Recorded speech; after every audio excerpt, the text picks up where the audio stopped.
2번. 자, 이 좋은 문제야. 내가 볼 땐 이런 문제가 아주 사회사 문제 중에서는 좋아. 고구려의 혼인 풍습에 대한 설명으로 옳지 않은 것이냐. 고구려. 지금 사회사로 넘어왔습니다. 형사취수제가 행해졌다. 맞죠? 조혼이 행해졌다. 이게 정답이죠. 이런 게 좋은 문제야. 조혼은 원간섭기 때 결혼도감 설치 이후에 시작되는 거야. 지금 무슨 말인지 이해되셨죠? 고려 원간섭기 결혼도감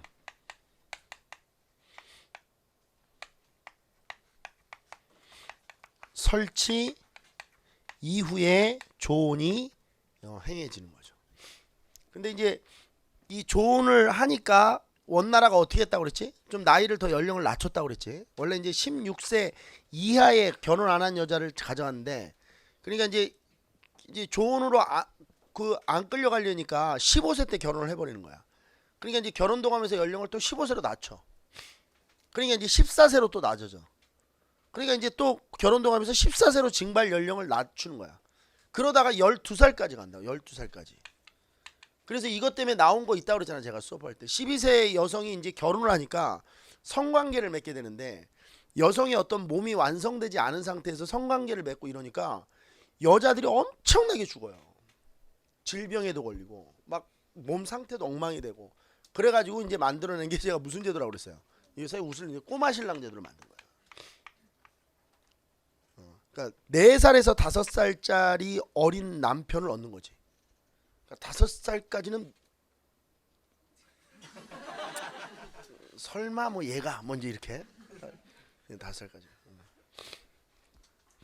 근데 이게 사실 기록상에 보면 정말 정말 입에 담을 수 없는 이야기들이 이때 일어납니다.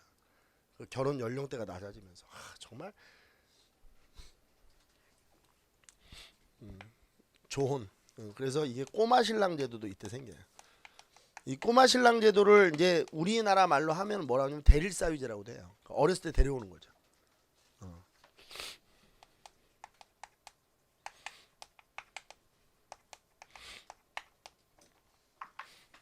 옛날에 꼬마 신랑이라는 영화도 있고 그랬는데 여러분 잘 모를 거야. 자, 그다음에 서옥제가 있었다. 이건 맞고요. 자, 그다음에 4번 공부를 계속 해볼게요. 평민은 남녀간의 자유로운 교제를 통하여 혼인하였다 그랬어요. 그렇죠. 그러니까 평민들은 자유연애를 통한 결혼을 했고, 지배층들은 이제 저렇게 서옥제라든지 형사취소혼 같이 이렇게 정략이 돼 있는 거죠. 약속이 돼 있는 거예요. 그러니까 서옥제 같은 건 정략이 돼 있는 거죠. 결혼은 약속이 돼 있으니까 남자가 여자 집에 와서 이제 서옥이라는 집을 짓고 일을 하고 그러는 거 아니겠습니까? 남자 집에서 신부 집에 돼지고기와 술을 보낼 뿐 다른 예물은 주지 않았다. 맞습니다. 제가 이거 얘기하면서 계속 얘기했던 거죠.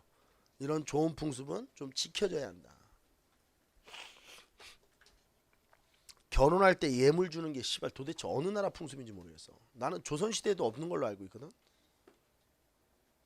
내가 아는 한도 내에서 이상하게 언젠가 만들어져가지고, 그러니까 내가 볼 때는 그 현대에 들어오면서 만드는 제사 문화도 마찬가지. 내가 제사 얘기도 했지. 제사 없었어. 조선시대 때 이런 제사 안 지내. 아니 그 제사가 아니고 차례. 그러니까 추석이나 이런 설날에 그렇게 지내지 않는다고. 그냥 노는 건데 이상하게 문화가 바뀌어가지고 마치 그 아버님 돌아가신 기일 제사 같이 차례를 지내잖아. 추석이나 명절 때. 그러니까 이제 여자들이 녹아나는 거야. 그렇게 명절 증후군이 걸리고 명절이 오는 게 두렵고. 명절은 즐거워야 되는 날인데 이상하게 우리나라는 즐겁지 않은 날이 돼버려. 뭐를 해야 되니까 자꾸. 그게 어디서 언제부터 시작되는지 내가 모르겠다고 그랬잖아. 그러니까 기일제는 있어. 원래 있었어. 기일제는 고려시대부터 기일제를 지냈으니까 있었는데, 차례 지내는 거 설날이나 추석 때 차례 지내는 거는 없었거든. 그런 게 그 차례를 지내더라도 성묘 가서 그냥 술 한잔 딸고 오고 그냥 노는 거야 계속. 근데 이상하게 그냥 그렇게 기일제 같이 돼가지고 이렇게 힘들고. 이 예물도 마찬가지야. 패백하고 이러는 게 기록상에 없거든. 근데 그게 어디서 만들어졌는지 모르겠어. 그리고 이상하게 이제 그런 게 만들어지니까 뭐 남자는 집 사고 여자는 혼수품하고. 그거 뭐야? 왜? 그러니까 결혼을 안 하겠다고 그러고 다들 그냥 아휴 참 그 만들어낸 사람들이 다 없애버려야 되는데 씨. 그리고 진짜 추접스럽게 무슨 뭐 혼수품 많이 안 준비했다고 막 그 막 시댁 식구들이 막 혼내고 갈구고 씨. 아유 추접스러워 진짜. 아유 사람들이 왜 이렇게 못되냐? 왜 이렇게 못됐는지 모르겠어 사람들이. 아니 자기 그 며느리고 자기 아들이랑 살 사람인데 그걸 혼수품 안 해왔다고 뭐라고 하면 그게 말이 되는 소리야 그게? 아유 난 우리 아는 옆집도 그래 지금 우리 살고 있는 옆집도 맨날 시어머니가 그냥 우리 나 분리수거하러 나가면 그냥 맨날 그냥 며느리한테 뭐라고 하고 막 꼴배기 싫어 죽겠어 그냥. 할머니 그냥 얼굴도 쫙 찢어져 못되게 생겨가지고 이런 좋은 거는 배워야지. 이런 걸 미풍양속이라고 배우는 거야. 그리고 제가 저번에도 얘기했죠. 결혼은 본인이 좋아서 하면 물론 경제적으로 뒷받침이 안 되면 힘들죠. 근데 힘든 것도 결혼 생활의 일부야. 아 어떻게 사람이 행복하게만 살아. 그리고 이제 하나씩 물건도 구입하고 이런 게 결혼 재미지. 그 혼수품 다 준비해서 그게 무슨 뭐가 재밌어. 제가 얘기했잖아. 다이소 같은 데서 사라니까. 그게 재밌는 거라니까. 내가 얘기했잖아. 내 결혼 생활 처음 해가지고 내가 그 비누곽을 사는데 내가 너무 놀래가지고 미키마우스 비누곽을 사는 거야. 갑자기 막 세계관이 흔들리는 거지. 그 미키마우스 그림이 내 목욕탕에 걸려있을 생각을 하니까 막 어질어질한 거야. 그래서 내가 우리 와이프 손을 잡았어. 저건 안 된다. 그냥 무늬 없는 걸로 살아. 그랬더니 이쁘지 않냐는 거야. 그래서 아니 어떻게 캐릭터 있는 거를 욕실에다 걸어놓느냐. 그랬더니 아니 맹숭맹숭하게 어떻게 이렇게 하냐. 화기애애하게 집이 밝게 해놓으면 되지. 그래서 미키마우스가 밝게 제가 쥐새끼 아니냐. 이런 가치관의 차이. 이런 걸 이제 극복하는 거지. 그게 결혼 생활이지. 그러니까 내가 개인적으로 캐릭터 있는 걸 별로 안 좋아하거든요. 그러니까 그럴 수 있잖아요.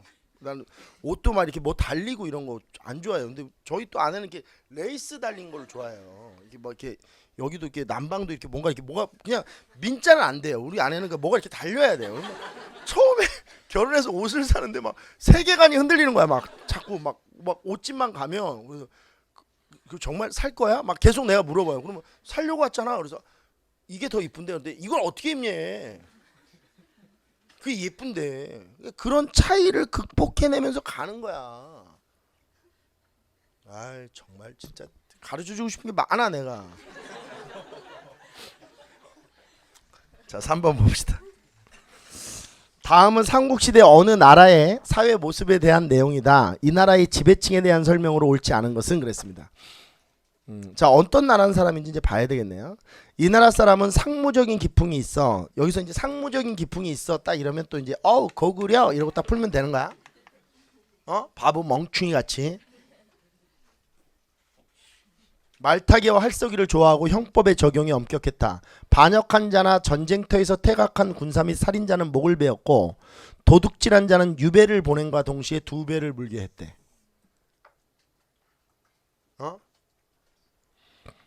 이게 제가 뭐라고 했지? 이게 실형과 배상주의가 같이 있는 거라고 그랬지. 그리고 관리가 뇌물을 받거나 국가의 재물을 횡령했을 때에는 3배를 배상케 하고 죽을 때까지 금고형에 처한다. 죽을 때까지 이제 그 종신 금고형이라는 것은 공무원이 될 수 없도록 하는 거야. 어디다 가둔다는 개념은 아니고. 이게 백제죠. 선생님 왜 백제는 상무적 기풍입니까? 혼나? 백제는 풍속이 뭐와 비슷하대? 고구려와 비슷한 거야. 알겠어요? 근데 선생님 왜 상무적 기풍입니까? 비슷하다고. 응? 백제에 대한 설명. 아유 좋네요. 좋아요. 그리고 이 관리들의 관원 수재죄, 그러니까 뇌물을 받아서 이게 죄를 묻는 것이 백제에서 제일 먼저 시작이 됐고 또 하나는 제가 이 이걸 쓸 때 이 지금도 이제 공무원 뇌물죄에 대한 것들을 쓸 때 이게 원론이 이제 나오는데 그건 이제 다산 정약용의 그 원목이라는 책에 나오거든요. 그걸 제가 여러분들한테 얘기했죠. 공무원이 뇌물을 받으면 안 되는 이유에 대해서. 그러니까 공무원이 뇌물을 받아버리면 예를 들어서 도둑놈이 100만 원 훔치는 거랑 공무원이 뇌물을 100만 원 받는 거는 국가 전체적으로 보면 공무원이 뇌물을 100만 원 받는 게 엄청나게 피해를 양산시켜요. 그러니까 이 뇌물이라는 거는 정말 진짜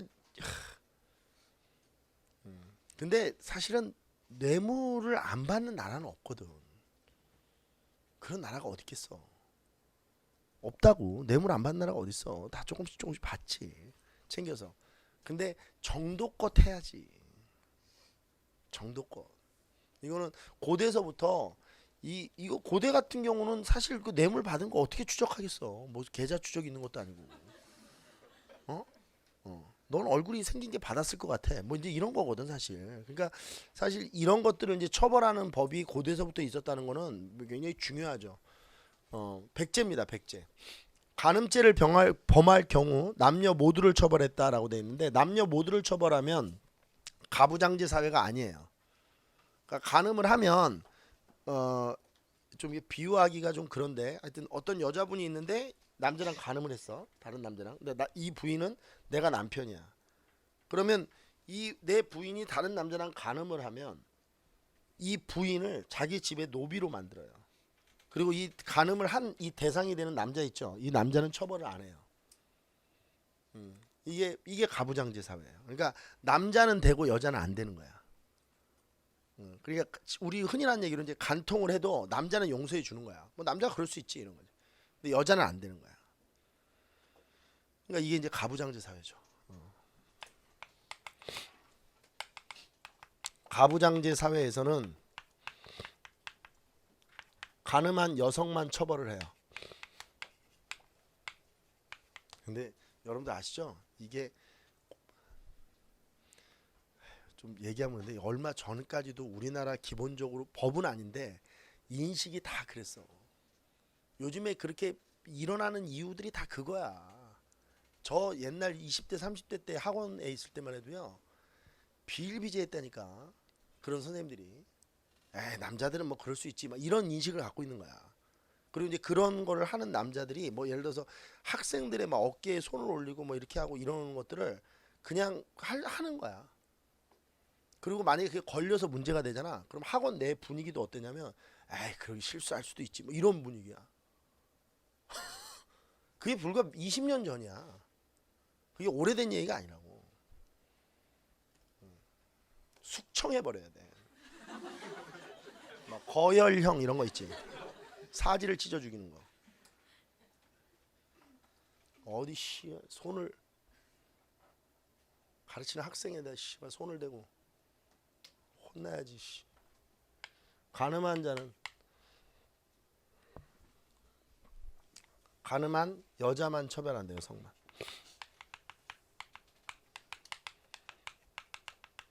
물론 뭐 요즘에 그런 어떤 사회적 분위기를 또 악용하는 여성분들도 있다고 하더라고요. 근데 그거는 또 그거고 그 문제고 저는 개인적으로 생각할 때는 좀 사회가 조금씩 좀 개선되고 있는 거는 같아요.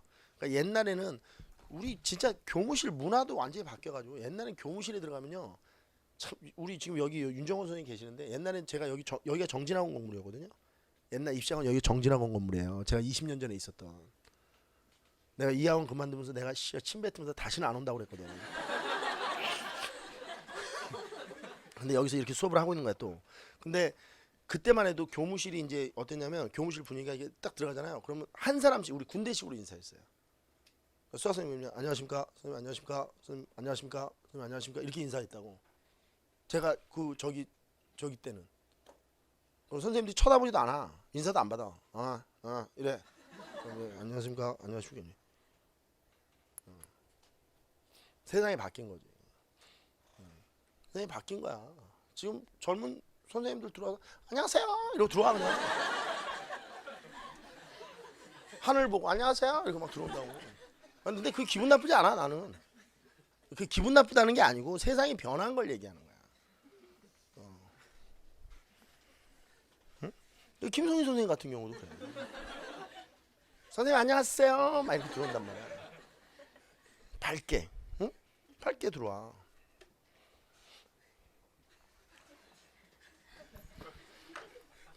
안녕하십니까 선생님, 안녕하십니까, 식사하셨습니까 선생님, 안녕하십니까, 이렇게 했거든 우리 젊었을 때만 해도. 그게 뭐냐고. 사실 그게 더 창피한 거지.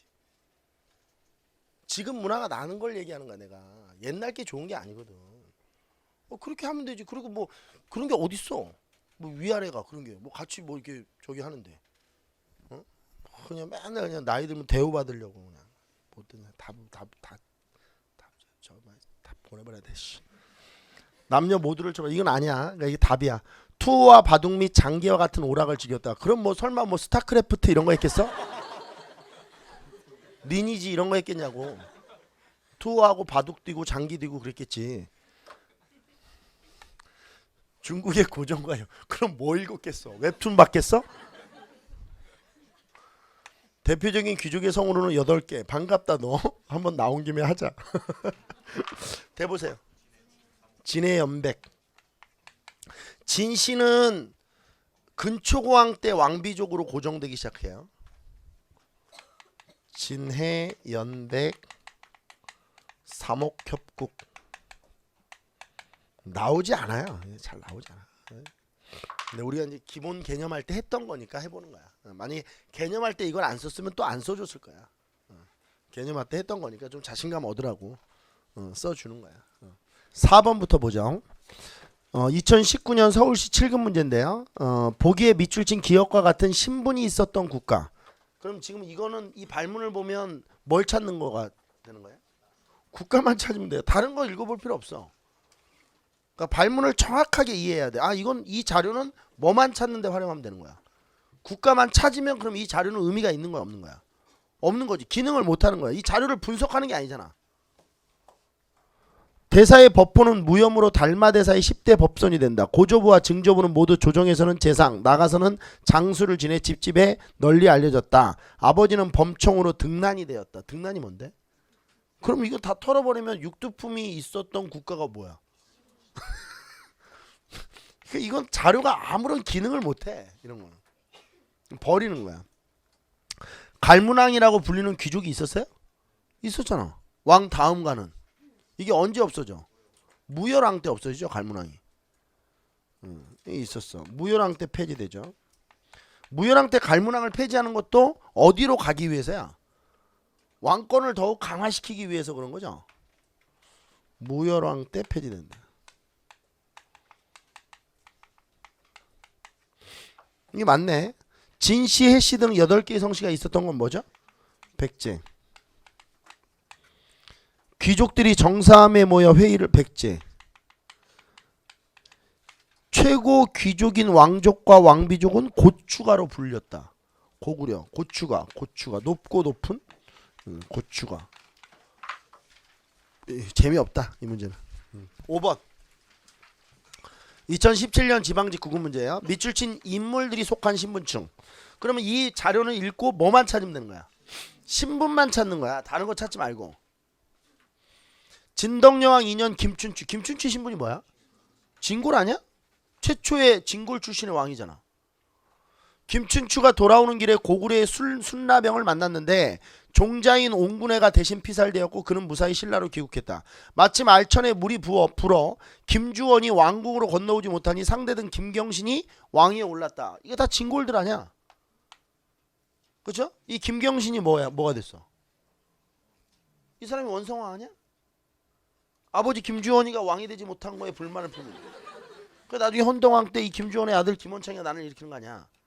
내가 얘기했잖아. 아버지가 왜 뭐 때문에 왕이 못됐어? 물이 불어서 왕이 못됐다니까?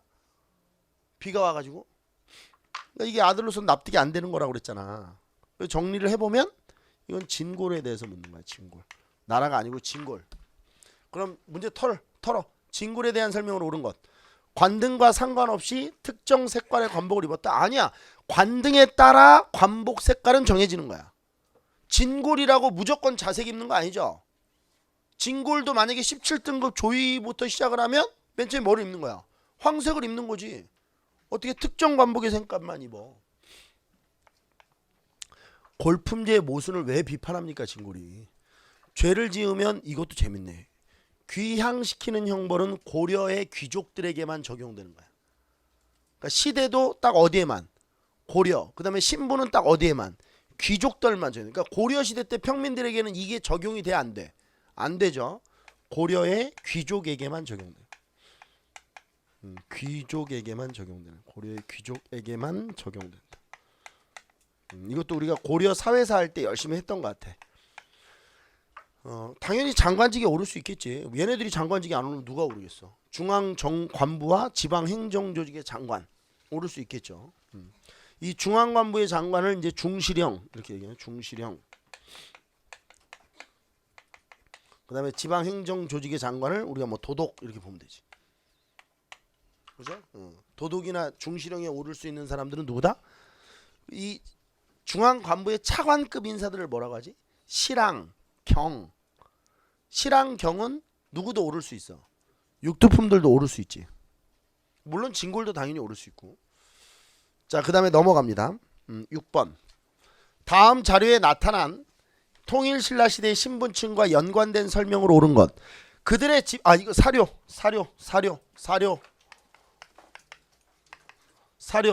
중요해. 사료. 그들의 집에는 녹이 끊이지 않았다. 녹자 우리 아까 전에 배웠던 거지. 노동이 뭐야? 이 노자가 무슨 노자야? 남종 노자지. 그러니까 이 어린 아이야. 노동이 3,000명이래. 비슷한 수의 갑병이 있었대. 병사도 3,000명이래. 그러니까 6,000명을 데리고 있는 거야. 부럽다, 그죠? 소, 말, 돼지는 바다 가운데 섬에서 기르다가 필요할 때 활로 쏘아 잡아먹었대. 바베큐죠. 곡식을 남에게 빌려주어 늘리는데 기간 안에 갚지 못하면 노비로 삼아 부린다. 부채 노비를 계속 만드니까 노비의 수가 이렇게 늘어나겠지. 이게 통일신라 진골에 대한 설명입니다. 선생님 왜 진골이에요? 신당서 통일신라 진골 귀족에 대한 설명에서 이게 발췌한 거예요. 사료. 선생님 육두품이면 안 돼요? 육두품이 어떻게 이렇게까지 데리고 있어요? 말이 안 되지. 그리고 육두품은 제 생각인데 고기는 사 먹겠죠. 길러서 이렇게 활로 쏴서 잡아먹는 게 어딨어요. 진짜 부럽네요 이거는. 관등 승진에 상하는 아창까지였다. 이건 누구죠? 육두품이죠. 도당 유학생 대부분도 육두품이고요. 돌무지 덧널 무덤을 묘제로 사용하였다. 돌무지 덧널 무덤은 언제죠? 신라가 통일하기 전이죠. 그러니까 이건 시간도 안 맞아. 시간도 안 맞는다고. 이건 그냥 상대잖아. 상대 때 무덤. 이건 통일신라 진골이라니까. 이 시대 자체가. 시급 전장 등을 경제적 기반으로 하였다. 이게 답이야. 전장이 뭐예요? 이 전장을 바꾸면 이게 농장이야. 농장 같은 말이라고. 전장, 농장 같은 말이라고. 4번이 정답이에요. 자, 그 다음에 7번 갑니다. 다음 가나에 나타난 신라 제도에 대한 설명으로 옳지 않은 것을 골라라 그랬어요. 자, 속성은 김씨로 태종 무열왕이 8대조이다.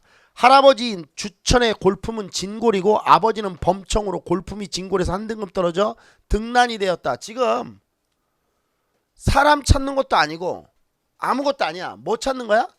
제도 찾는 거야. 제도. 그러니까 이 문제 이 사료는 읽으면서 뭐만 찾는데 주력하면 돼. 제도, 골품 제도야.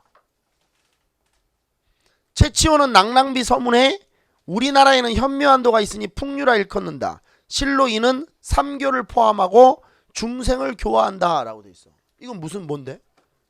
이건 화랑도야. 이거 화랑도잖아. 현묘한도가 있으니 풍류라고 일컫는다. 풍류도, 화랑도를 달리 부르는 말 아니야? 낭랑비서 여기에 있다는 거 아니야? 이거 화랑도. 그러니까 화랑도라는 제도를 설명하는 거고, 이거는 뭐 설명하는 거야? 골품제도 설명하는 거지. 좋네 문제. 문제 좋아. 화랑도가 나오니까 확 문제가 좋아졌네. 자, 옳은 거 찾는 거예요? 옳지 않은 거 찾는 거예요? 옳지 않은 거. 개인의 사회활동과 일상을 규제하였다라고 돼 있어요. 맞고요. 뭐 당연히 사회활동과 관직 승진 상한선 이런 게 정해져 있고 일상생활도 규제했죠. 뭐 담장의 높이, 수레의 크기 이런 것들 다 여기서 정해지는 거니까 관등 승진의 상한선이 이것 때문에 골품 제도를 배우는 거고 진흥왕 때 인재 양성을 위한 제도로 정착된 거 맞죠. 4번 귀족들이 회의를 통하여 중요한 국사를 결정한 건 화백회의예요. 이건 화랑도가 아니죠. 문제가 너무 쉬운데요?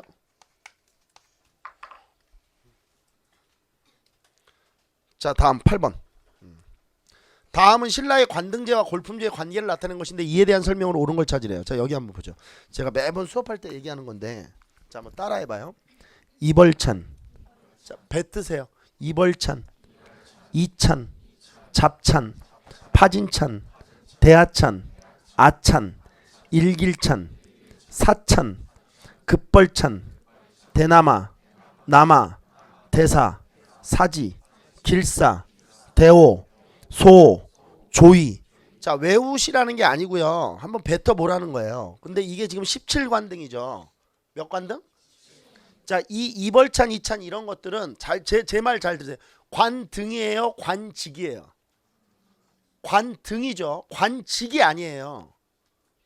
관직은 시중, 중시령, 도독, 경 이런 게 관직이고 이거는 관등이야. 그러니까 무슨 얘기냐면 옛날에는 이 아라비아 숫자가 없으니까 1등급을 신라에서는 1등급을 뭐라고 불렀던 거야?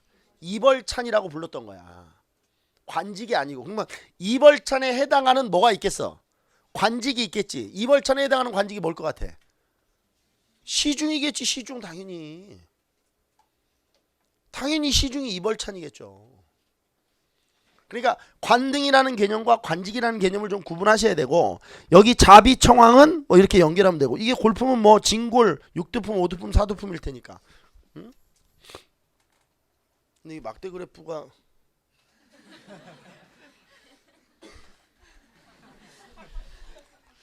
자 1번부터 봅시다. 간은 뭐예요? 진골은 1등급에서 5등급까지의 관직에만이 아니죠. 1등급부터 17등급까지 다 있는데 5등급 이상 올라갈 수 있는 거는 진골밖에 없는 거죠. 그렇다고 진골이 1등급에서 5등급만 있는 건 아니죠. 설명이 잘못되어 있습니다. 그리고 물론 이제 중앙관직의 장관직은 진골만 될 수 있어요. 육두품은 장관이 될 수가 없으니까. 근데 이 앞에가 여기가 잘못했어. 자 2번 나는 육두품은 삼국 통일 후 학문적 식견과 실무 능력을 바탕으로 정치적 진출을 활발해. 이게 정답이네. 육두품. 신라 중대 때 왕과 같이 피고 지고 왕이 올라갈 때 육두품도 같이 올라왔다고 그랬죠. 3번 단은 오두품이에요. 신라 말 농민항쟁을 주도했대. 왜 오두품이 농민항쟁을 주도해? 지방 호족 세력으로 성장하였다. 오두품이 왜 호족이 돼? 지 마음대로 막 해? 우리가 배웠던 걸로 하면 호족은 누가 되는 거야? 출신 성분들 쭉 대봐. 몰락한 진골 귀족. 그죠? 몰락한 진골. 그 다음에 그 지역에 오랫동안 터를 닦고 있었던 촌주. 그 다음에 왕건과 같은 해상 세력. 그 다음에 장보고와 같은 군진 세력.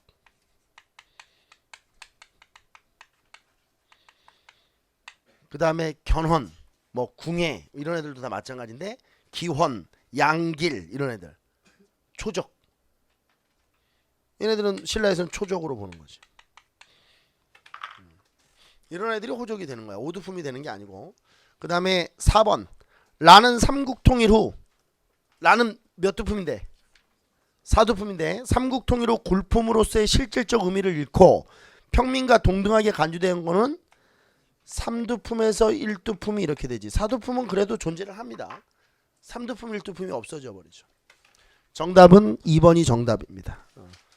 자 9번 신라의 골품 제도에 대한 설명으로 옳지 않은 것은 그랬어요. 아찬과 일길찬은 자 아찬과 일길찬이 뭔지 봐봐. 아찬과 일길찬 6등급 아찬과 7등급 일길찬 얘는 경의 벼슬에 오를 수 있었다. 경이 뭔데? 차관이야 차관. 차관이 이 정도 된다고 6, 7등급. 왜? 육두품이 되잖아. 이게 차관이란 말이야 실향경이. 그러니까 오를 수 있지. 육두품이 오를 수 있는 거야. 육두품은 등란이라고 하였는데 진골 다한가는 신분이고 복색의 기준은 신분에 따라 아우 힘 빠져.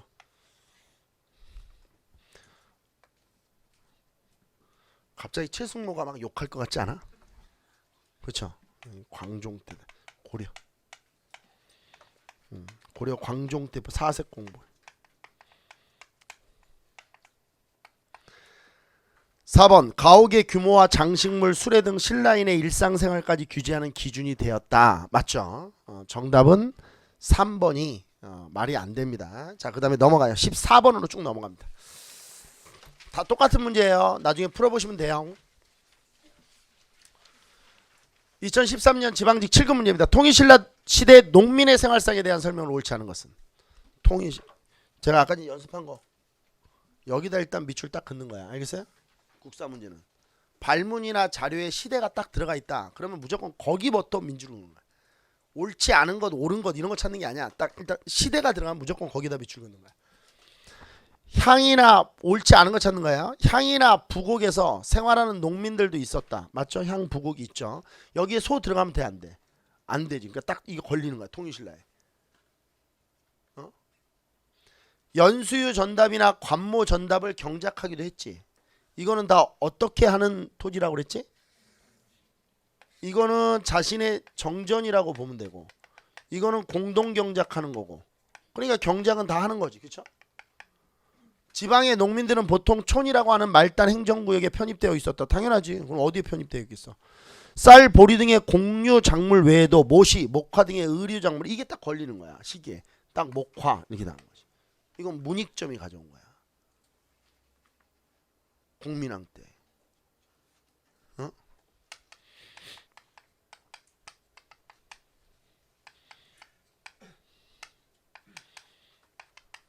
말이 안 되는 거. 통일신라에 안 맞는 거지. 그리고 이거는 실제로 이 의류 작물을 재배한 것은 조선 초기라고 봐야죠. 그죠? 고려시대 때 이제 장인 정천이가 싹을 틔웠고 이것을 이제 재배했다라고 하는 것은 조선 초기로 보는 게 맞습니다. 시대가 안 맞습니다. 정답은 4번이 정답이에요. 자, 그 다음 넘어가요. 17번으로 넘어갑니다. 다음 자료는 어느 인물의 가상 회고이다. 이 인물이 보았을 사회 모습으로 옳은 걸 보기 위해서 모두 골라라 그랬어. 자, 그러면 이제 여기서 이 자료는 뭐를 찾는데 주안점을 둬야 돼? 에이씨. 보았을 사회 모습이니까 시기 찾는 거야.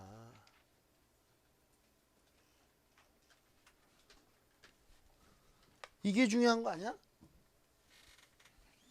봤다라고 하는 것은 설마 이렇게 해서 뭐 아이폰을 사용했다 이러면 틀리는 거 아니야?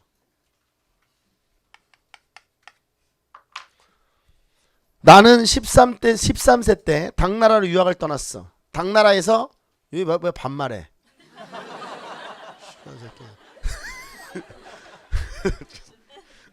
최치원 선생님인데 좀 반말해도 되죠. 당나라에서 벼슬살이를 하던 중 황소의 난이 일어났어. 그때 이상한데 느낌이 계속 반말하니까 그때 황소를 격퇴하자는 글을 써서 꽤 유명해졌지. 이후 벼슬살이를 그만두고 고국으로 돌아와 개혁한 10여조를 건의하였지만 뜻을 이루지 못했지. 참 익숙하지 않네요 반말이. 이에 절망하고 속세를 떠나 은둔 생활을 하였어. 이 최치원 선생님이신데 이분이 보았을 사회 모습으로 오른 것. 그러면 신라 하대의 모습. 홍경래는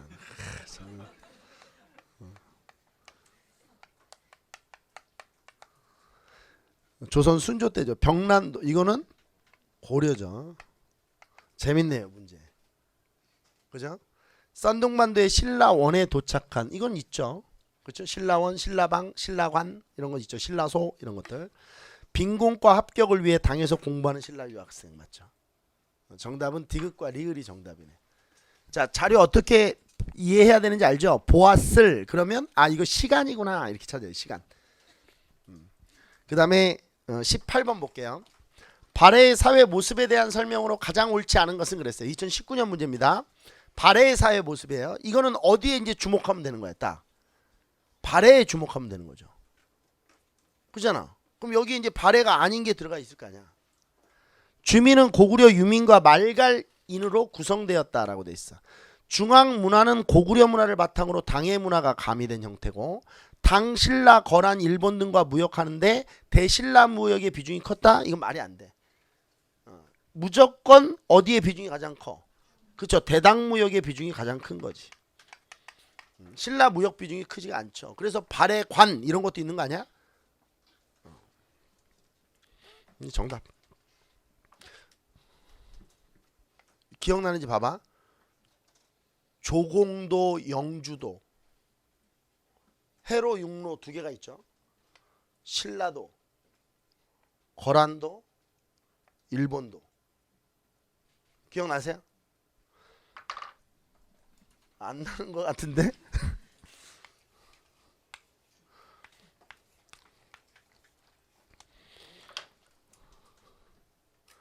자, 상경에서 중경으로, 중경에서 서경으로, 서경에서 서안평으로, 서안평에서 이쪽으로 이렇게 요렇게 되면 이게 뭐야?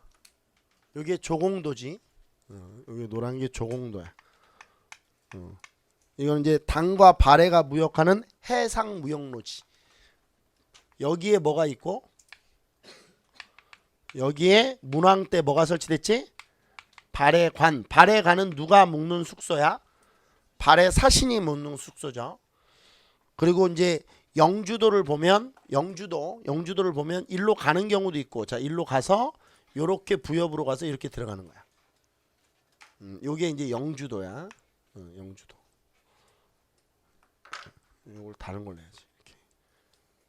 영주도. 요 두 개가 누구랑 무역하는 길이야? 대당 무역로다. 이렇게.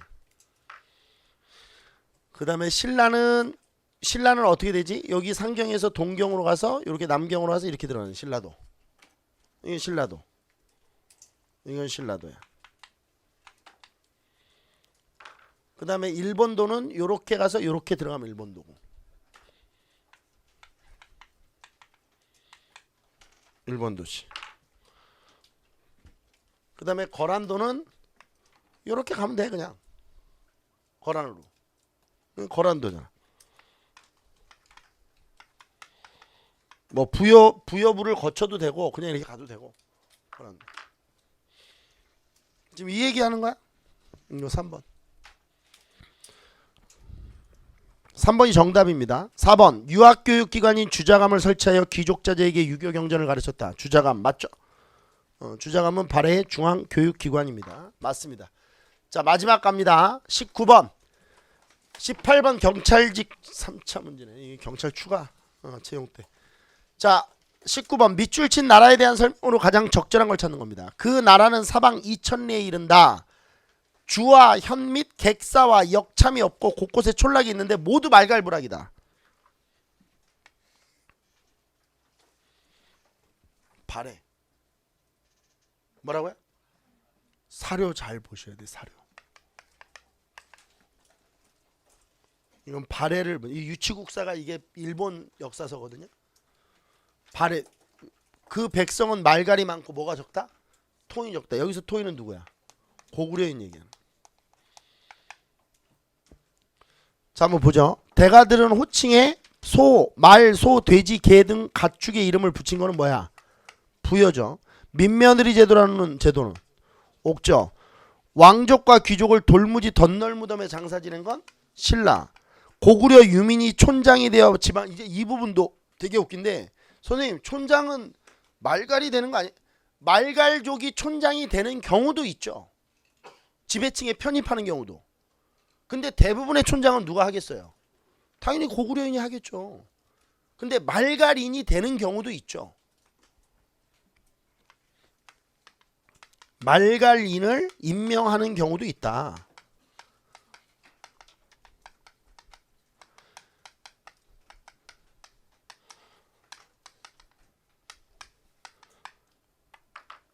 오케이?